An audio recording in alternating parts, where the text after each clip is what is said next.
Hi there and welcome to Get Well, Stay Well on Revelation TV. My name is Cyrus, and if you're not familiar with our program, we cover a health topic each week. And once again, as always, I'm delighted to be joined by Felicity. How are you? I'm great, thank you, Cy.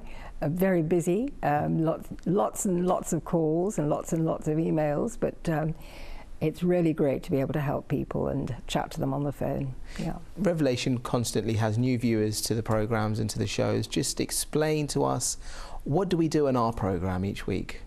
Well, we're trying to prevent people getting ill in the first place, aren't we? Because prevention is so much easier than cure. So from what I have learned as a nurse and then moving through in politics and then looking after my daughter who died of cancer and then getting well myself, I've learned an awful lot. And for the last 25 years I've been researching better ways to get well and stay well. So it's been a really interesting journey, and I've written a book called God's Healing Word because I'm ordained in the church and I believe I have a lovely health ministry. I've trained around the world. I trained with the Reverend Dr. George Malcolmus in America, in a lovely place called North Carolina, and he's an absolute star and has got thousands of people well in America. And then I trained with Dr. Brian Clement down in West Palm Beach at Hippocrates Health Institute. And what we're trying to do each week is educate our viewers at the end of the day, isn't it? Because education is key, and if we can educate ourselves and educate the people around us, our family and our friends, we can prevent diseases, we can prevent things like cancer, and that's what today's show is about. Today's show is prevention of cancer through lifestyle.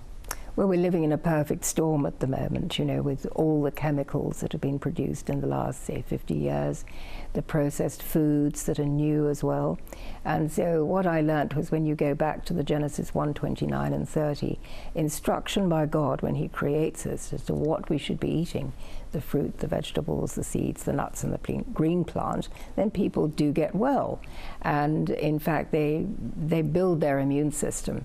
So that my passion is to teach young people this, and so they don't go through the problems that in my generation we've gone through. Because cancer statistics are quite scary now, sort of 1 in 2 for the men and 1 in 3 for the women. So going to San Diego in April was really interesting, and meeting these people was wonderful. Today we're going to be playing a clip with Ty Bollinger. Would you just like to give an introduction? Who is Ty Bollinger? Well, he's a very dynamic guy. He's a Texan and he's an accountant by profession. Lost his mother, his father, countless relatives to cancer, and really thought exactly as Philip Day and I did, you know, got to do something about this. And so he's written a book called Cancer Step Outside the Box, which is really a wonderful book. It's like Philip's book, Cancer, Why We're Still Dying to Know the Truth. And these books really should be in every household because, you know, we want to rid the nation, rid all the nations of cancer, this threat of cancer, which has increased so much during my lifetime. You know, when I was a little girl, it was very, very rare that anyone had cancer.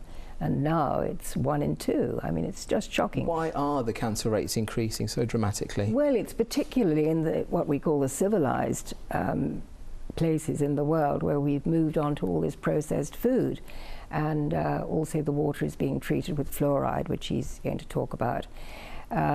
We also have the pollutants in the air, much more obviously than we did many years ago. And so gradually, the environment has got more and more polluted and toxic, and people get ill. You know, illness is only toxicity that's built up in the body. And one of the clever things the body does is to try and isolate the toxicity into one little area, which is then the bump or the lump. And so we don't need to poison or burn that. What we need to do is get rid of the toxicity and heal the body, heal the immune system, and then the body will heal.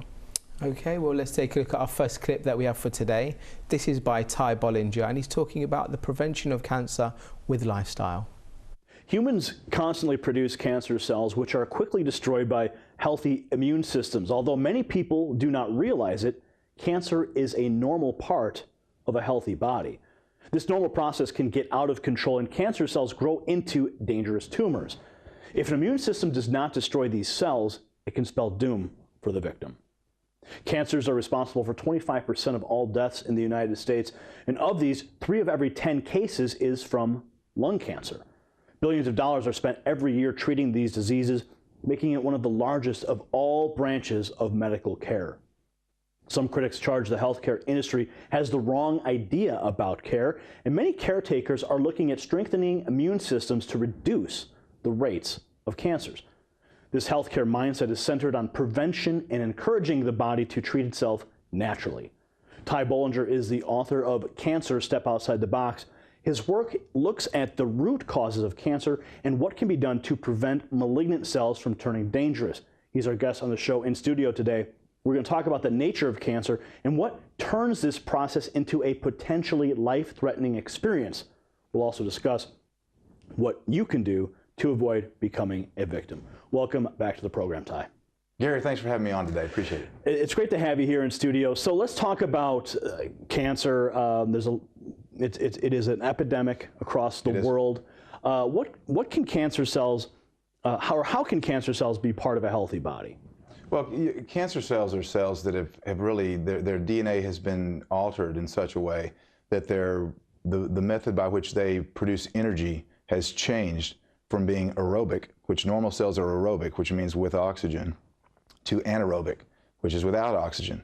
So instead of producing energy aerobically, they now ferment sugar. Much less efficient way to produce energy, but that's cancer cells.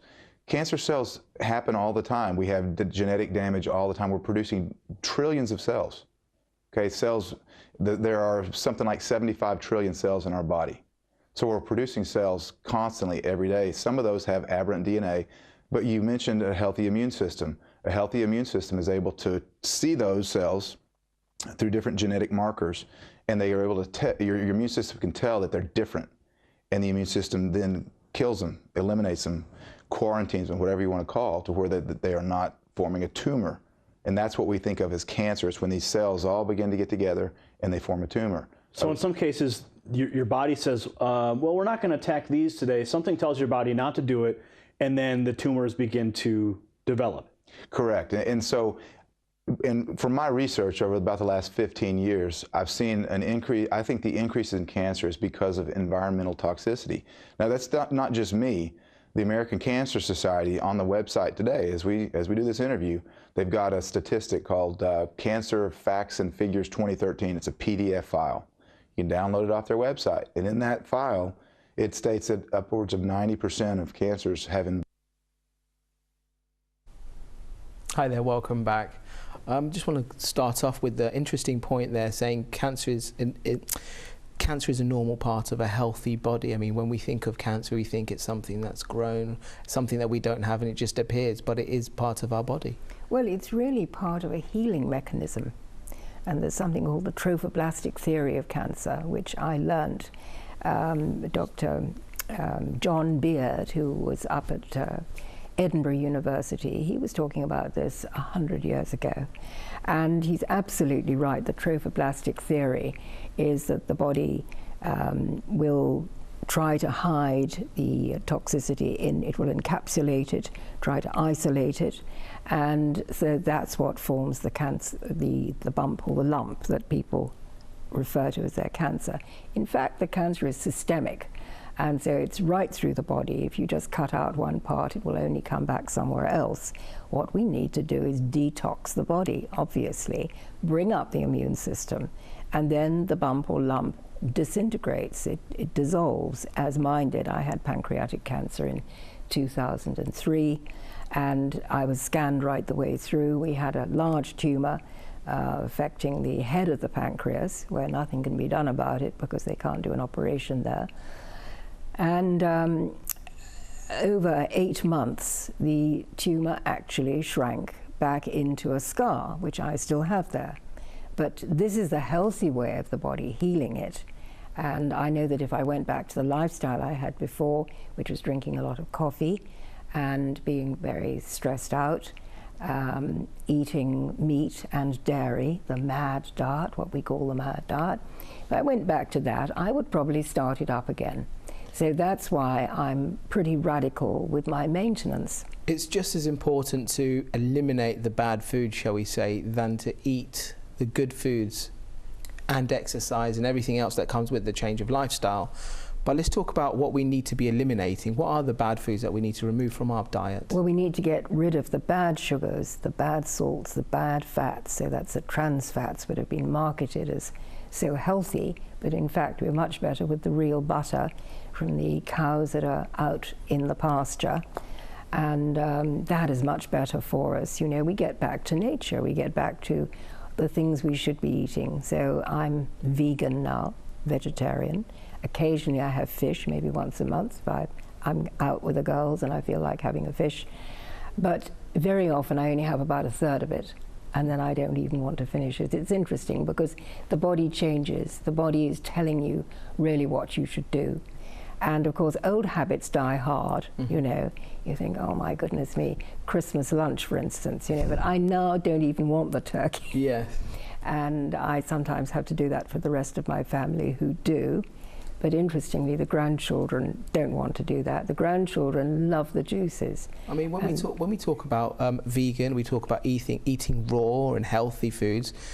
Some of our viewers out there must be thinking, "Oof, that doesn't sound very tasty," shall we say? But it can be, can't it? Well, it's the most fabulous diet in the world. You know, the kiwi fruit and the apricots and all the lovely fruits and vegetables as they come round in the seasons during the year. You know, God's constantly giving us a wonderful variety of foods, and it's really best if you can buy the food locally, in season. You know, we've got really spoilt over the last 50 years with supermarkets providing strawberries, you know, all the way through the year. But that's not how we were actually meant to eat. We were meant to eat a lovely variety which God has given us with the seasons as they move. So, no, I mean, it's not boring at all. It's such a lovely, lovely diet.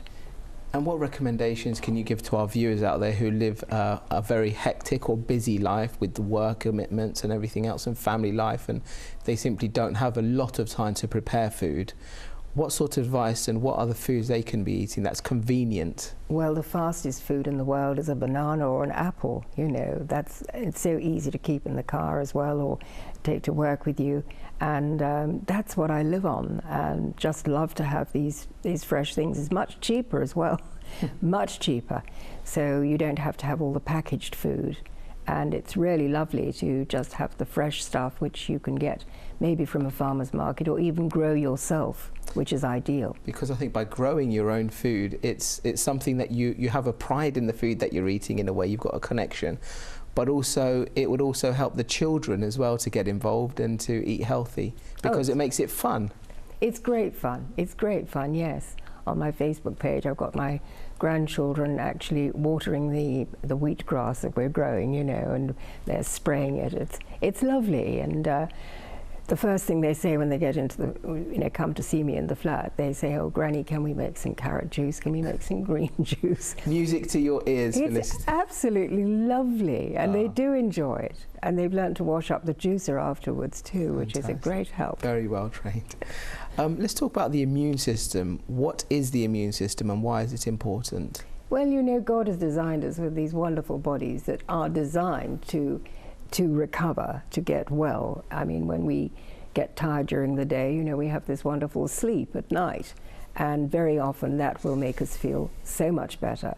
When we are asleep at night, the immune system can concentrate on actually healing the cells of the body, any cells that have been damaged during the day. When we're rushing around, of course, the immune system's trying to keep us going. So to get a good night's sleep is really vital, because then the body can heal at night. And that's why, you know, the sun goes down, we make melatonin in our body, which makes us feel sleepy. So really, as the sun goes down in the evening, we should start unwinding instead of being on the computer until 1 in the morning with artificial lights on, you know, around us. So, yeah, we should start really when it gets dark to think about calming down, maybe just reading, because reading a book is so much better than looking at the computer screen. But of course, we're all tempted to look at our mobile phones and look at our computer screens until the very last moment. Yeah. And then, you know, you sleep much better if you say you read your Bible last thing, read the lovely Psalms, you know, just read a good book, a fun book maybe, but read something calming, and then you do sleep so much better. Towards the end of the first clip that we've just seen, it was mentioned about environmental toxicity. What is environmental toxicity? Well, it's the air that we breathe. It's the pollution in the sea, in the waters, in the rivers, because the factory waste, of course, is taken away eventually in the rivers down to the sea. And we have the situation that there's now parts of the oceans that are, you know, filled with plastic and with awful stuff. And so gradually we get more and more toxic. And of course it's the sea that, you know, when the waves come in and the tide comes in and out, cleans the beaches. And the immune system's a little bit like that, really. It will clean up all those free radicals. You know, the free radicals are the unpaired electrons that are fired in the body under stress, and with toxic food and drink as well. So the sugary drinks are one of the worst things we can do. But people have seen, you know, diet drinks. They think, oh my goodness, I'm doing something healthy here. Yeah. In fact, they're not. Just take off the tea at the end of diet. Okay, let's take a look at our next clip. These are the environmental elements to cancer. Well, if you look on every package, there's always some sort of warning at the grocery store. Certainly, cigarettes are toxic and cause lung cancer. What are some of the environmental impacts that you have investigated over the years that have the greatest impact, I guess, to create cancer? Because some people just don't develop cancer, right, and others do. So there's the environmental element, and then there must be some sort of a genetic element as well. Sure. There is let me kind of tie the two together. So we have an environmental element. When I'm talking about environmental, I'm talking about toxicity from the air. We are being sprayed with chemicals from planes. We have toxicity in chemicals on our foods, fungicides, pesticides, herbicides, insecticides that we are ingesting when we eat. We have chemicals in our water, fluoride, chlorine, arsenic, lead, and so forth. We have electromagnetic pollution that is damaging our genetic code, compromising the immune system. Eventually, the immune system gets to a point where it says, hey, you have bombarded me with so much toxicity, I can no longer function. And it's at that point, when your immune system is overburdened, that the cancer begins to spread. So a normally functioning immune system will take care of the cancer, but when it's overburdened by these toxicities, at some point, your immune system says, I can't handle it anymore. Now, that happens differently on different people. So as far as genetic, is cancer genetic? Some people genetically have a predisposition to have a healthier immune system. And some of these toxins don't affect their immune system in the same way that they do somewhere else. For instance, you go into an office on a Monday morning, everybody's healthy except for one person, and they're hacking up, right? The next day, half the office is out, sick. The other half is still there. They were all exposed to the same flu bug. Why did half of them stay home? The other half come back to work the next day? Because something in their immune system fought off the bug. The other person's immune systems were compromised. Maybe there was other factors. There's a whole bunch of different factors, but at one point, your immune system says no more, and that's when I believe that people are more susceptible to cancer. Hi there, welcome back. A question I have for you is, if a mother has had cancer, the daughter has cancer, is it genetic? Would the granddaughter get the cancer, for example? Well, very often it's the lifestyle that's genetic. You know, if granny and mummy have been eating the wrong things, it's highly likely that the daughter will be doing the same. So there is a slight predisposition, maybe, in the genes, like some of us, we look like our father, look like our mother, so maybe some of the genes have that problem. But the great thing is there's epigenetics, which means above genetics, where our lifestyle is much more important. For instance, you can have identical twins who were separated at birth, and one leads a healthy lifestyle and the other leads an awful lifestyle. Yeah. And when you see them together again, it's just amazing. You think these were identical twins. And it's been the difference in the lifestyle that's made this huge difference in the way they appear when they're 60 or 70. Tell me about the influence that we have all been in the trap of, the influence of marketing, the business, at the companies with the fast foods, the junk foods, and all the bad foods out there. How have we kind of got sucked into this bubble and belief, and to see these adverts and to think, oh, that looks very tasty, and we've completely gone away from eating and looking at healthy food? Well, there's two things. There's education. We've been educated the wrong way. We've been told, you know, we have to have milk to make our bones strong, which in fact is now proved to be entirely the opposite. And milk makes you osteoporotic. And also it's peer pressure. You know, when everyone's starting to have the hamburgers, for instance, in one of these famous places, or the coffees, you know, the coffee. We used to go to coffee shops, you know, donkeys years ago, and it was the thing to do. So you went and had a coffee, and it was thought to be healthier than going to the pub. So, you know, and then university life, you're in with a lot of people who are maybe drinking, they're into all kinds of things. And so peer pressure is huge as well. And it's difficult when you're a teenager and you're young and you want to fit in with everybody else. So, you know, we have slipped down the slippery slope, and it's not done us any good. Now, you mentioned coffee, and coffee is something that many of our viewers may be dependent on coffee to wake them up in the morning or to get through their day.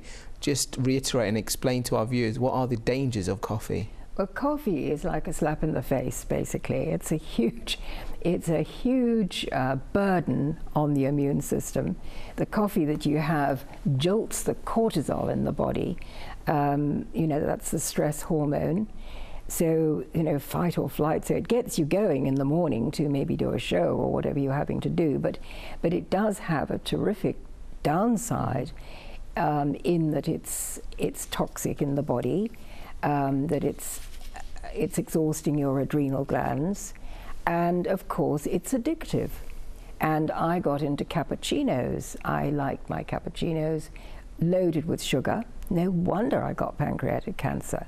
But you know, we're not educated about this, and I just thought coffee was you know, a stimulant to keep you going through the day.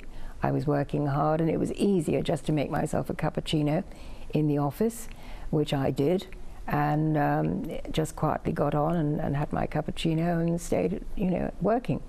But what a stupid thing. And you know, I have learnt, and it's just great to be able to tell other people about it, because I know so many people are trapped in that lifestyle. So how much better that you know, you make the juice in the morning, you take apples, bananas, kiwi fruit, something easy in a little box, and just have that. And of course the nuts and the sultanas and the raisins are wonderful as well. And I'd just like to encourage our viewers out there, give it a try. I mean, you're listening to what we're saying, and you may think, oh, it's right, it's true, it's not true, but why don't you give it a try? Give it a few days, give it a week, and see how you feel different in your life. Try and remove some of the bad foods that we've been talking about, and just go on to some of the juices and the fruits and the vegetables. Give it a few days and honestly see how you feel, because I can say from my experience since doing this show with you, Felicity, is I've gone on to the juices and I've gone on to the fruits and the vegetables, and I have changed my diet quite dramatically. And I feel I have a lot more energy as well, which is so important. That's the first thing. It's the energy that's so much better. And you know, we all need more energy. It's absolutely wonderful to have this burst of energy. And also I think you feel better oxygenated. So when you're walking down the street, you know, you suddenly feel you're getting lungfuls of oxygen coming into the body, especially when people give up dairy, because dairies cause mucoid plaque, cause a lot of problems with asthma, with sinus infections. It's just causing mucoid plaque in the body. And when we cut out the dairy, and like when we cut out wheat, for instance, and you know, we've lived on sandwiches. I certainly used to take sandwiches out, make lots of sandwiches for picnics with the children. And now I just pack lots of fruit and vegetables. When I take the children on the beach, we have fruit, we have nuts, and we try to stick with that. And then you can afford to have the odd little treat as well. That's fine. But you know, we've got so addicted to the wrong sugars that we don't feel satisfied unless we have a sweet taste of some kind. But you can replace that with, say, dates, which are absolutely delicious and quite sweet. But you see the sugar in the fruit is fructose as opposed to the sucrose. Yeah. So it's the healthy sweetness. Okay, great. Let's take a look at our next clip. This is about the prevention of cancer. In my own family, my grandmother suffered the cancer fight for a very large portion of her life. She fought it in multiple areas of her body. Eventually, she had succumbed to it. Now my mother endures the same type of fight in different parts of her body now. So can you help me understand, and our viewers understand, that genetic element a little bit better? Certainly there's a hereditary connection. Is there any way, because people can avoid the external elements, or they can at least take steps to avoid the external elements, and I want to get into that a little bit later, some of those steps and how they can, but how can you get away from a genetic disposition, a hereditary disposition? Well, there's genetics, and then there's what's called epigenetics. Now, genetics are what you're given when you're born, right? Your DNA, your code. The same PDF document on the American Cancer Society website that I mentioned says that only 5% of cancers have a genetic component. So even they admit it's mostly not genetic. But in a ways, maybe it is. But the epigenetics, let's say that your mom got breast cancer, your grandmom got breast cancer, you say, I'm going to get breast cancer. Well, there's a new field of science that's called epigenetics, and it looks at the things that are above genetics, things that you can do to stop that genetic predisposition. And there are a lot of things that you can do. So let's say that your mom got breast cancer, your grandmom did, you don't want to get breast cancer. Well, your mom and your grandmom probably ate similar foods. They lived in similar areas. They had similar lifestyles because families typically do. You can change the foods you eat. You can move away from that toxic waste dump that you lived close to. There's a lot of things that you can do that can help to change that genetic predisposition to where you don't come down with breast cancer. So there's a lot of, epigenetics is really lifestyle changes, and that is really powerful in mitigating cancer effects.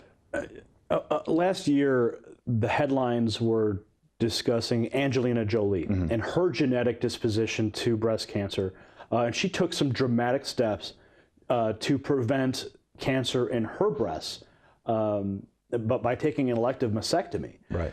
What do you say to people like Angelina Jolie who would take that type of an extreme measure to prevent cancer in their body, where they might be able to take another route?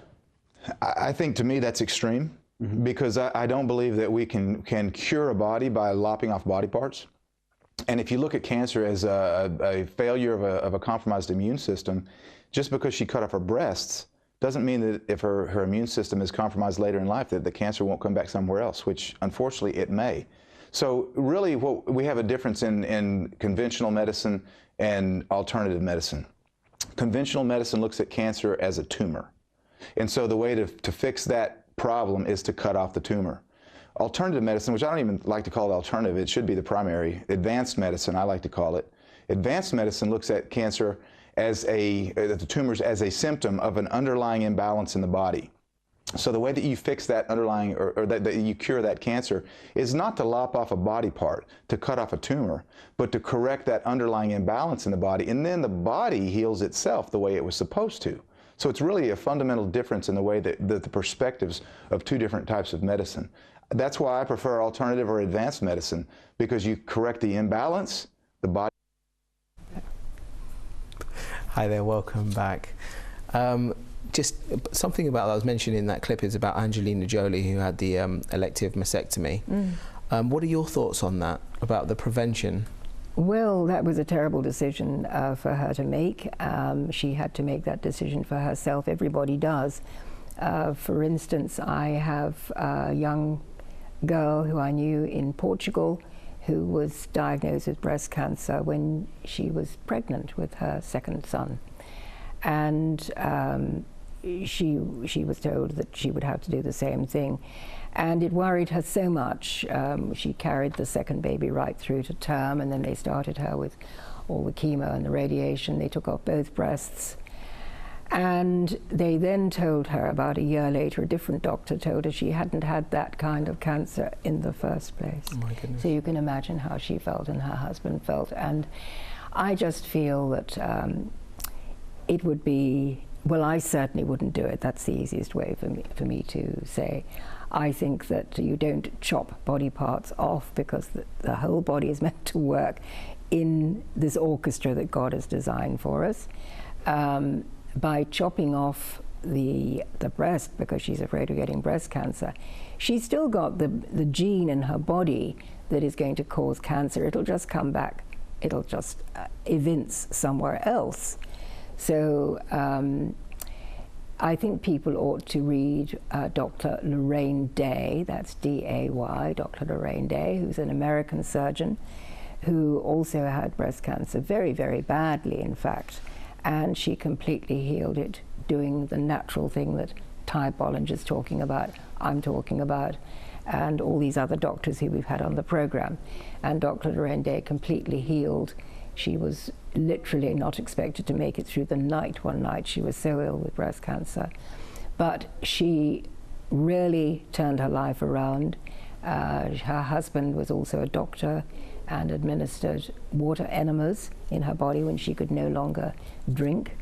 And she was determined to get well, and she did get well. She completely altered her lifestyle and had to give up work, of course. She was trying to work all the way through. She was battling cancer. And I think it's really important that people prioritize their bodies, and they have time to relax. Because as you're saying, you need time to relax, but how important is it for you psychologically and mentally that you're relaxed and that you're in peace and you're not stressed? Well, you've got to do the mental detox and the spiritual detox as well, because, you know, fear plays a huge part in this situation. And if people are in this state that they feel they have to remove body parts in order to get rid of them, that they're not going to get cancer, then they really need education. They really need a complete mental detox from that state of fear. You know, the Bible said we shouldn't be living in fear, but with a sound mind. And so it's a matter of education. It's a matter of talking to people who have written the books, the people who've healed, like Chris Walk, like Chris Carr, there's Brenda Cobb. I mean, there's so many people who have walked this walk, like Dr. Veronique Desaunier, who we'll be doing a program on her. And I met her as well when I was in San Diego. Lovely, very smart French-Canadian lady, now living in America. And, you know, she had horrendous breast cancer as well and completely got rid of it naturally. Let's go back to basics and let's just break it down for our viewers. Maybe some of our viewers out there who are watching today's program have just been diagnosed with cancer, shall we say. What they should be doing in order to change or prevent or to help them with this situation? Education, you know, go on the net, see who's got well naturally and is teaching about this stuff, and then start detoxing. So you get the colonics, and the colonics are vital, because if you just do the juices, you're going to detox too fast, you have too much rubbish in the colon, and people will get worse. So you've got to do the colonics, you've got to do the juices, and you've got to change the mindset as well. It's really a holistic program. But people do get well and stay well. And then you see you'll never make cancer again, because if you just, say, have chemotherapy, which will shrink a tumor, or radiation will shrink a tumor, but the awful thing is we all know that it comes back again. So the whole point of get well, stay well is the staying well part. And like you've just said about education, and we are very blessed with the modern technologies that are out there today with the internet and Google and YouTube. Our viewers can literally go on the internet and type in a few keywords, and they can see videos, they can see testimonies of how people have changed their life and how people have healed themselves as well. Yes, there's masses of information out there, and some wonderful books as well. And, you know, Philip Day's book is excellent. Ty Bollinger's book is excellent. Veronique de Saunier's book is wonderful. And Bill Henderson. All these people have actually overcome and written the book. So those are the people to study. What about the faith in God? I mean, we're talking about exercise, we're talking about detox, we're talking about changing your food, but what about faith and having God in your life? How important is that? Well, that's vital. It was vital to me. You know, Psalm 118, I will not die but live and proclaim what the Lord has done. And, you know, all through the Bible we're supposed to flourish, we're supposed to get well. And we really need to change that mindset from fear and from living a toxic lifestyle. We need to get back to the really pure lifestyle that God intended us to live, and not have the emotional toxicity either, because emotional toxicity is huge in making us acid. And what we have to do is become more alkaline. We have to bring the pH back to 7.365. And when we do that, or when we get it as near as we can to that, with the green juices, with the exercise, you know, we've got to oxygenate the body. And when we do that, we do get well and stay well. Okay, well, let's take a look at our next clip that we have available. This is talking about chemotherapy. Let's take a look. Here's another example. I'll bring my mother up again because, you know, she's going through this process and her red blood cell count was low. And when she went to see the doctor said, well, take this medicine. And she takes a look at it and she's handed a clipboard with a release. It says at the top, if you take this medicine, your red blood cell count will increase, but your cancer and your tumors will also increase and you may die.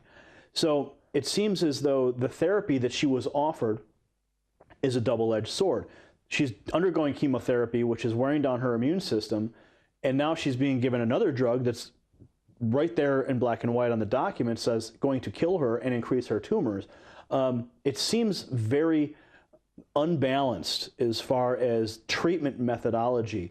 Why, again, is a mainstream medical doctor in a certified hospital environment providing this type of information that will clearly kill a patient? Because that's what they've been taught. That is standard of care today. If you have cancer, you're going to do chemo, radiation, or surgery, or a combination of the three. They don't know about the other treatments. Look at Gardasil, okay? Vaccine for HPV, cervical cancer. On the insert, it says it may cause an increase in other types of cancer.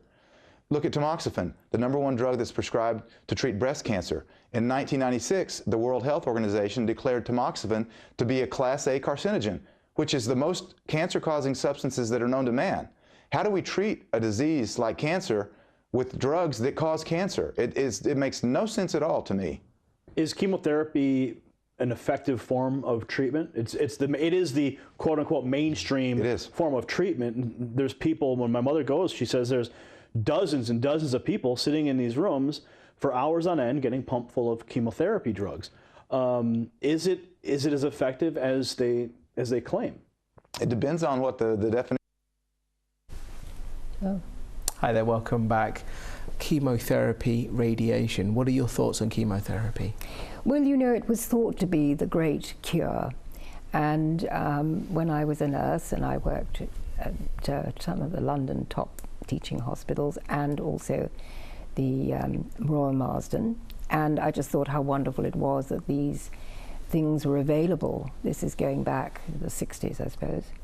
But then when my daughter actually got cancer and was looked after at those hospitals, you know, the chemo actually killed my daughter.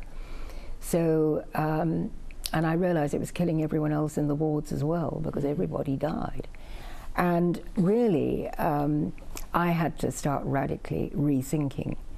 And our doctors have been trained by the big pharmaceutical companies actually fund the training of the oncology chairs. This happens in America and Britain.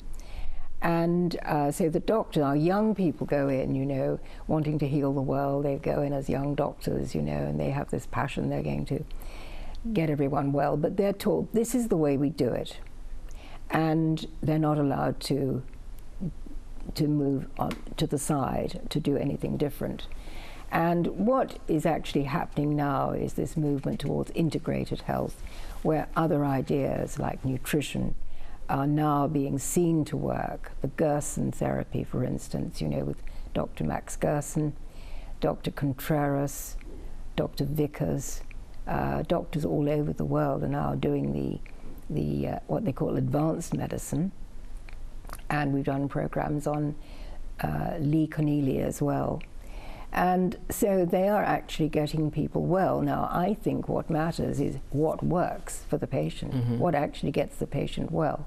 Whether you should stick to a rigorous protocol, which is what has been done for the last 50 years, you know, and that's the way we do it, and that's the way you're going to get it.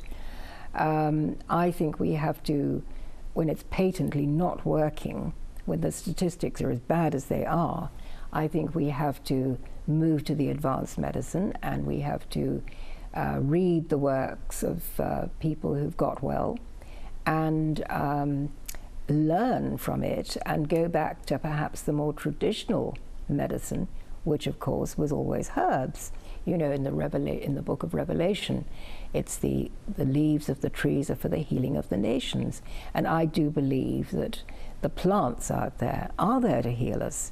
And we just need to really go back to eating the plants and to living a cleaner lifestyle, cleaning up the water, for instance, because that's a huge topic. Now, you mentioned education and eating the right foods. Another video by Ty Bollinger had mentioned that he had spoken to a medical student, and after 8 years of doing medical school, he only designated 2 hours in 8 years to nutrition. How important is it for the doctors out there to be learning about the foods, the nutritions, and how that can affect their patients? Well, as Hippocrates said, you know, let your medicine be your food and let your food be your medicine.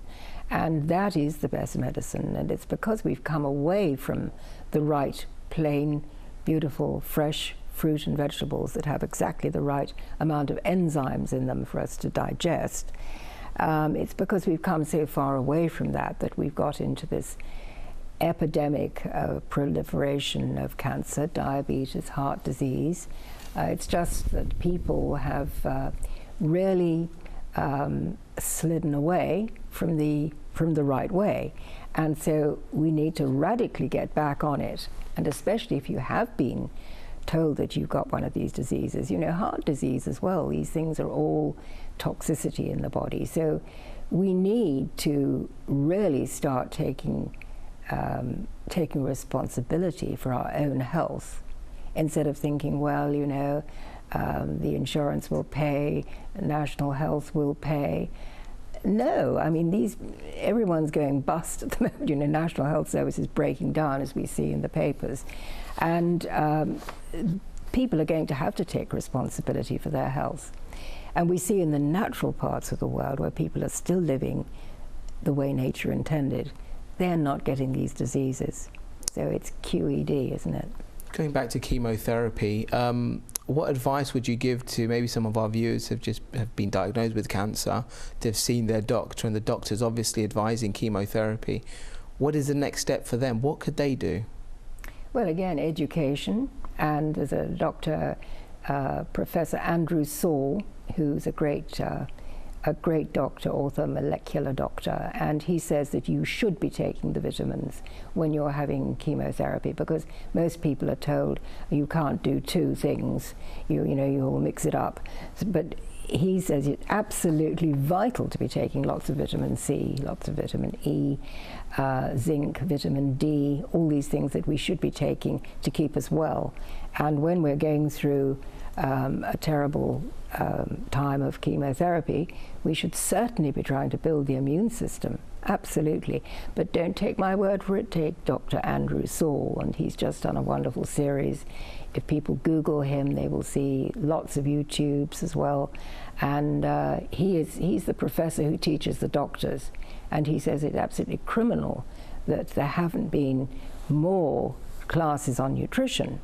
Because, I mean, how alternative is food, for goodness sake? We all have to eat food, and so it matters desperately what kind of food we're eating. Because on that clip we've just seen, it says chemotherapy will kill cancer cells. But what it does is it destroys the immune system, and we always talk, we're talking about how important it is to keep that immune system strong. That's right. I mean, when my daughter, after the first month of chemo, you know, we were all saying how wonderful, because the doctor said, oh, the tumours had gone down. And so we were all so relieved and thanking God for that. And then, of course, 2 months later, it comes back even worse. So this is the problem. Her immune system is then being destroyed. So what do they do then? They give her more, they give her a different kind, stronger one, and we end up with a bone marrow transplant, which finally killed her. So, you know, I have learnt the hard way, and I think we need a radical rethink. And I'm so glad that these wonderful doctors who we're featuring on the programs are leading the way. They really are. So we follow. Okay, well, let's take a look at our next clip. This is the dangers of sugar and how sugar can feed cancer. Sugar feeds cancer. As I mentioned earlier, cancer cells are anaerobic, which means they produce energy without oxygen. They ferment glucose, which is sugar. So sugar is the primary fuel for cancer cells. Otto Warburg, Nobel Prize winner in 1932, this was his thesis. It's been verified. Sugar cells, or cancer cells, love to eat sugar. So if you are diagnosed with cancer, the number one step that I would recommend, and that many medical doctors that I've interviewed recommend, eliminate sugar from your diet, processed sugar. It doesn't mean that you can't eat any fruits or vegetables that have natural sugars, but natural sugars are different than the processed, highly refined white sugar that's added into products. Get rid of the white sugar, the processed sugar, because that's the fuel for cancer. And if you want to get rid of your cancer, starve it. I was recently visiting with my mother at a cancer doctor appointment that she had, and I brought up the sugar element, and the doctor said, you know, don't worry about it if you eat a donut.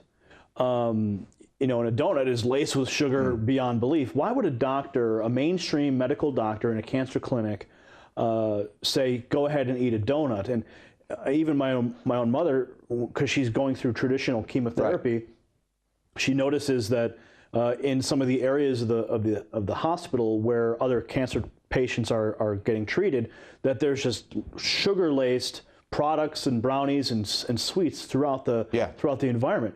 If sugar is such a engine for cancer, why would mainstream doctors be allowing these types of products to be in their environment? Because they're ignorant. They've not been taught anything about nutrition and the impact of nutrition, specifically sugar, on cancer cells in medical school. Doctors are brilliant people. Not saying they're not, but you can't teach somebody something that you don't know. Look at a PET scan. Okay, the way that they get the cancer cells in a PET scan to show up is that they use sugar as a potentiator in the PET scan. They know that cancer cells gobble up sugar. That's the way a PET scan works. So they kind of know this, but it's almost like a cognitive dissonance. They know that in order to make a PET scan work, that they give them sugar water, basically. Okay, and they take pictures of the cancer cells uptaking the sugar water, but then they tell the cancer patient who's been told that they're terminal to go eat ice cream and donuts. Doesn't make sense. It's a fundamental failure of our medical schools to teach nutrition. I've got a good buddy in San Antonio, Texas. He's an orthopedic surgeon. He went through 12 years of school. He told me in 12 years of school, he had 2 literal hours one day from 10 to noon on nutrition. That's all he ever learned about nutrition and its impact on health. They just don't know. Hi there, welcome back. The dangers of sugar, and sugar is something that is in our lives, in our foods, in our everyday life, isn't it? Yeah, absolutely. And from the time, you know, the babies are born and they're put on the formula, that's all laced with sugar. And then we're told that, you know, we have special sweeteners that are so much better for you. And of course they have aspartame in them, which is known to cause brain cancer and brain tumors. So really you're better with the fruit sugars, which are always good for us, and we need those sugars because they make the adenotriphosphate in the body, which fires the energy. So we need to have good sugars, but we do not need to have the bad sugars. So all the processed stuff that we buy, all the biscuits and the cakes and all the delicious things, the donuts that he talked about, you know, that's sugar and fat together. So of course, you know, we've got used to tasting these things and thinking how delicious they are. In fact, once you understand the science And that's why, you know, I love being trained, because I then started to understand the science behind nutrition. You realize just how damaging it is to the body. And it's, you know, it's not just cancer, it's everything else, because it's the blocking of the arteries, and of course also the way that the joints disintegrate. And you know, we have arthritis and all the problems that people get with the whole body is caused. It's all caused by inflammation, and sugar inflames the body. Now, talking about sugar, there are natural sugars that are good. Is that right? Yeah. And the processed sugars are bad. So what are the natural sugars and what are the processed sugars? Well, the processed sugar is the white refined sugar. Even the brown sugar has been refined, and they just put the colorant back into it to make it look brown. So the real natural sugars are the fruit sugars, which are fine, as I've mentioned, dates and raisins, of course.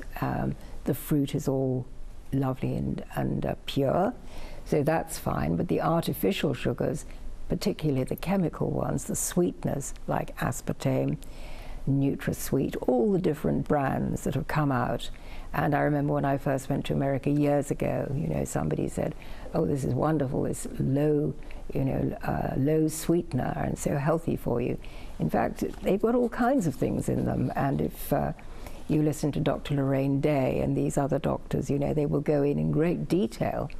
Also, Dr. Russell Blaylock, do you remember we had the neurosurgeon, yes, Dr. Russell Blaylock, who was appalled at how many brain tumors there were, and has actually written books on the excitotoxins. They call them excitotoxins because they excite the taste buds, but they actually wreck the nervous system and cause a lot of brain tumors.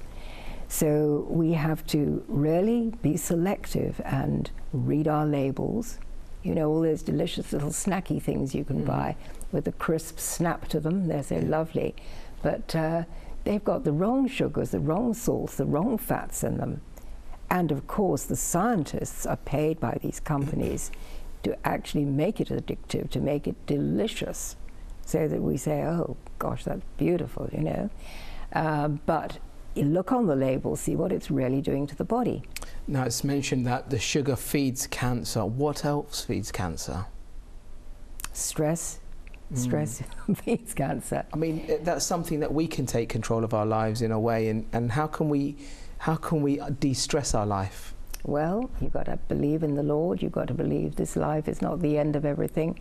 You've got to see the big picture, and then you do look at things from a different perspective. You know, it's not the rush to get everything done and you know, be successful in the world's eyes. The thing is to purify the spirit. You know, to pray, to meditate. You know, Jesus said we must do these things, and not you know, if you pray, but when you pray. We're supposed to spend several hours. And if we wake early in the morning, which you do when your energy levels rise, then you've got some time to actually get into your Bible, you've got some time to actually pray. And when you've got young children, Si, I know as you have, it's difficult because you're trying to rush them to school and everything else, but just shoot arrow prayers up to the Lord, you know, and I know you do that anyway. But it's important to see the big picture and realize your health is more important than earning a lot of money. Absolutely. Felicity, Sally, we have come towards the end of today's programme, so thank you very much indeed for joining us today. Great. I'd like to remind our viewers that if you want to contact Felicity, you can do so through her website. It's felicitycorbinwheeler.org. Thank you also to our viewers for joining us today. We have covered prevention of cancer. Just remember that you can prevent cancer by changing your lifestyle, changing the foods that you're eating. Do some exercise, eat the natural foods, do your exercise, de-stress. It's so important that you have a peaceful mind, and you can get that with the faith in God in your life. Thank you so much for joining us today. We look forward to seeing you same time next time on Revelation TV. Take care and God bless. Bye.